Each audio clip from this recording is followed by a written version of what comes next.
एक गांव के पास एक गहरी और शांत नदी बह रही थी। उसी नदी के किनारे रहता था राघव, एक गरीब लेकिन मेहनती मछुआरा। रोज सुबह जाल लेकर नदी पर पहुंच जाता और मछली पकड़कर अपना घर चलाता। एक दिन राघव को जाल में एक अनोखी और चमकदार मछली फंस गई।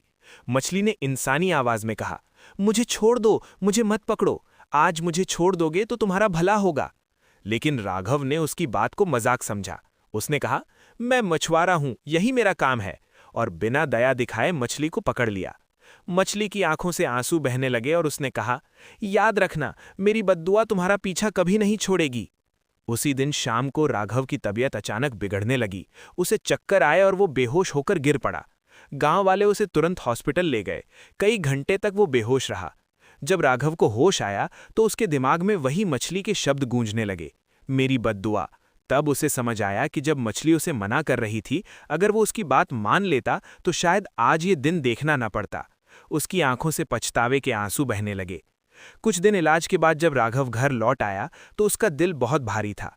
रोज रोज वो नदी के किनारे जाकर उस मछली को ढूंढने लगा। शायद मुझे एक मौका मिल जाए माफी मांगने का, ये सोचकर वो नदी के पास बैठा रहता। एक दिन अचानक नदी के पानी में हल्की सी लहर उठी और वही चमकदार मछली उसके सामने आ गई। राघव ने हाथ जोड़कर कहा, मुझसे बहुत बड़ी गलती हो गई, मुझे माफ कर दो, मैं लालची बन गया था। मछली ने शांत आवाज में कहा, गलती समझ लेना ही सबसे बड़ी सीख होती है।